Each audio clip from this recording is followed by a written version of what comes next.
Hey guys, and welcome back to another episode of Wicked Wednesday. Welcome back to my channel. If you're new here, click that subscribe button. I would love to have you be a part of the fam. This week, we are going to be talking about another haunted house. If you missed last week, we talked about the Winchester house, so I will link that video up here, so if you missed, you can watch it. But this week, we are going to be talking about the very famous Amityville Horror House. This was a request and we're gonna just dive right into the story today. Okay, so I already did my brows. I usually come on here with my brows done and my eyes primed, so that's what I did. Amityville Horror. So this is definitely a haunted house story, but it starts with a crime. There was a movie made about this. It is based on a true story. So if you haven't seen the movie Amityville Horror, you need to go watch it. So this all begins on the evening of November 13th, 1974. Now, I don't know if I'm going to pronounce this guy's last name right, but I think it's DeFeo.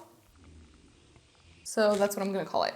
So Robert DeFeo Jr., he ran into a local bar and he was screaming, yelling, "Oh my God, someone shot my family, I need help." He's just freaking out that his parents were just shot in their home.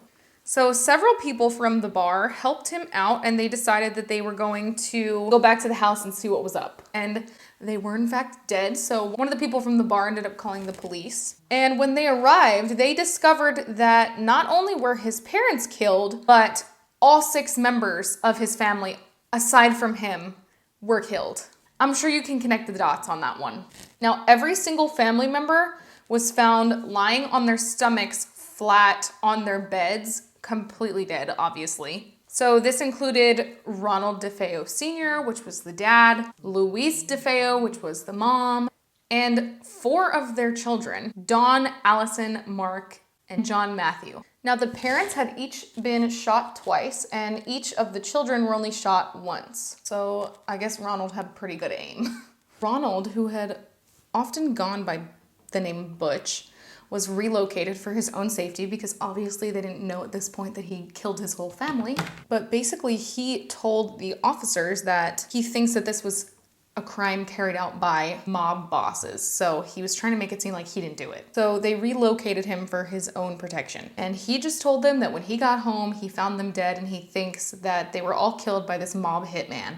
So police, of course, are not stupid. Within a day or so, they found inconsistencies in his story. They knew he was lying. So the investigation actually revealed that the murders had taken place in the morning, not in the evening. And the accused hitman, whose name was Luis Fellini, actually had an alibi, so he was covered. And he actually was able to prove that he was out of state at the time of the killings. So there goes that Butch. Still, he just kept it up that he was not responsible for the killings. Oh my God, I can't believe you would blame me for this. Yeah, we've heard that story before. He claimed that Fellini, who was supposedly the hitman, and an accomplice showed up at the house, placed a gun against his head, and forced him to watch them basically kill his family. At the end of a 24-hour period, eventually he just gave them the real story and told them that once he started killing them, he just couldn't stop. So he did end up confessing to the crime of killing his entire family. So he was arrested and he was sent to trial for his murders, obviously, because that's what happens to murderers. And many things came out, actually,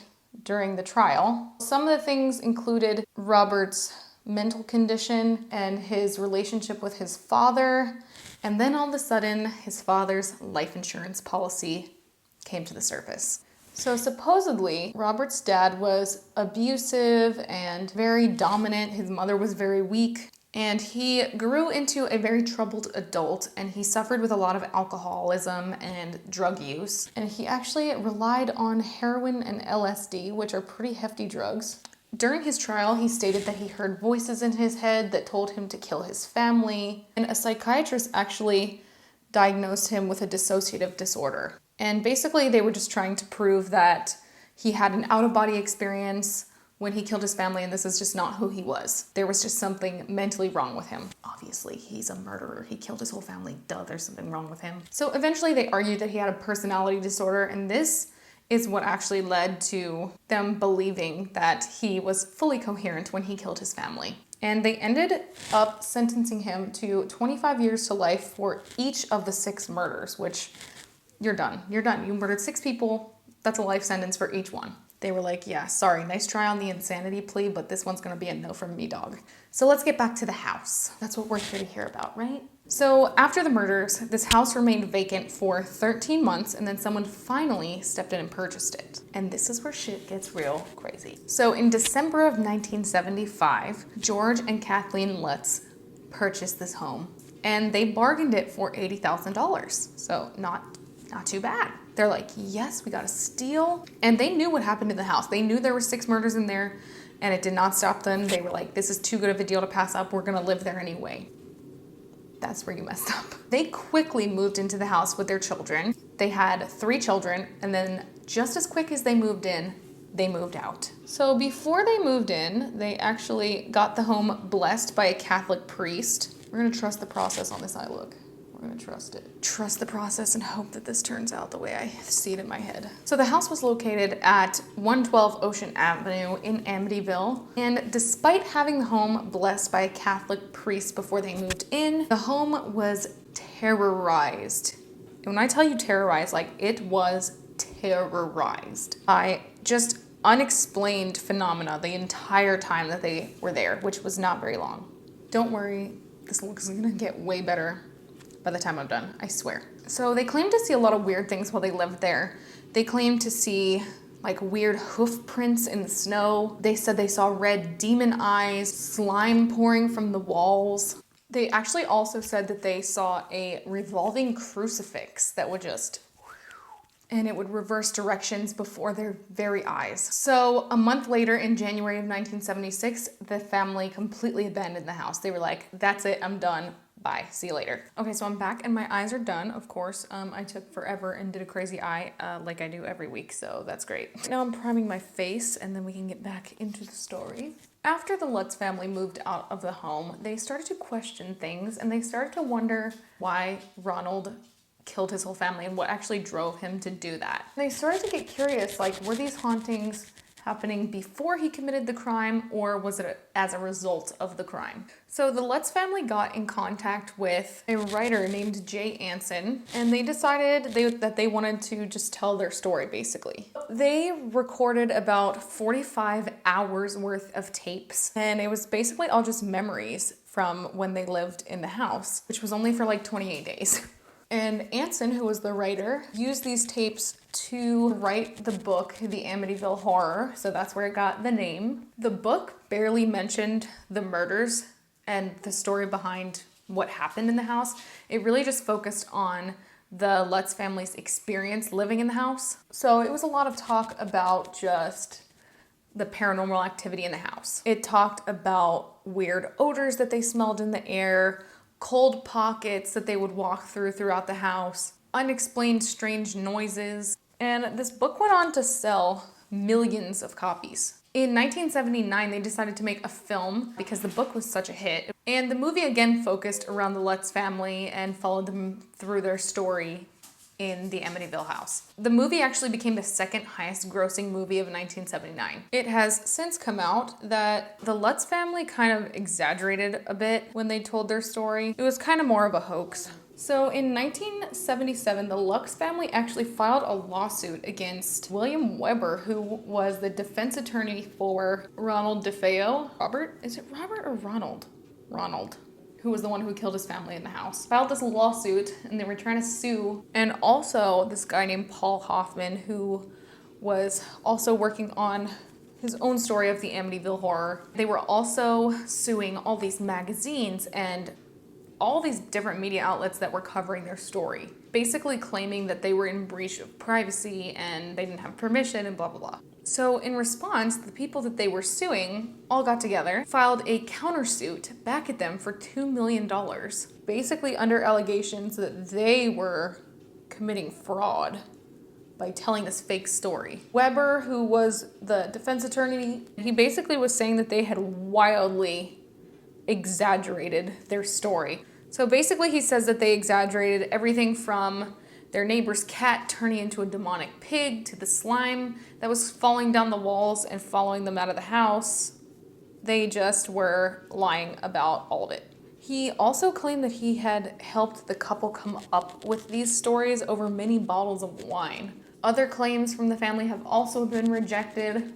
So for example, upon further fact checking, the hooves in the snow, they proved false because it didn't snow in Amityville at all that day. And there were no apparent damage to the locks, the doors, anything like that, or the windows or anything. And finally, even Mr. Lutz himself admitted that the green slime coming from the walls was fake. So kind of a disappointing ghost story, huh? So the Lutz family basically continued to say outwardly that most of their experiences were true, even though they did admit that the green slime was an embellishment. Nonetheless, they were still hit with more lawsuits. So the new owners of the house, Jim and Barbara Cromarty, I don't know if I'm saying that right, but I hope I am. They basically said that they never experienced anything at all paranormal in the house. And they eventually got really tired of all of the people showing up to the house to check it out.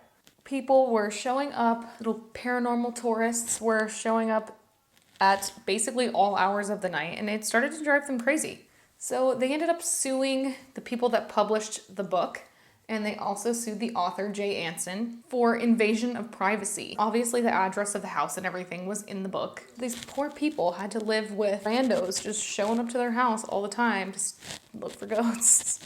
And they basically just sued them in hopes that they would take the whole based on a true story portion of it out, because they really didn't want people just showing up at their house.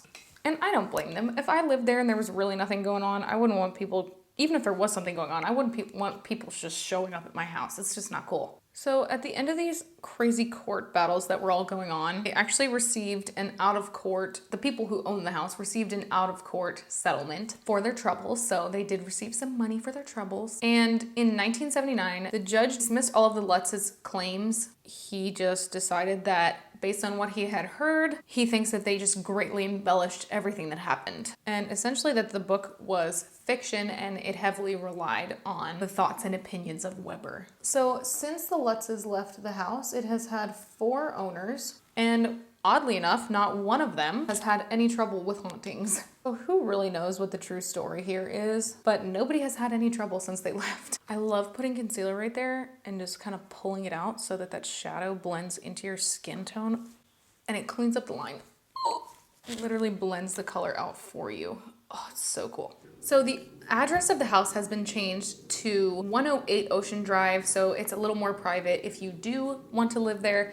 The last it was listed for was $565,800. It's a lot of money now. It's a lot more expensive than the $80,000 that it originally was, so definitely very different. But what do you believe? Do you believe that there was actually a haunting that took place there? Why would they move in and move out so quickly if they, if it was all just a lie? What do you guys think? Let me know in the comments what your thoughts are. As always, if you have recommendations for future Wicked Wednesday videos, leave them in the comments below as well. Like this video, give it a big thumbs up, and don't forget to subscribe so you don't miss any of my videos. I do lots of other beauty videos as well. Thank you guys so much for watching, and I'll catch you on the next one. Bye!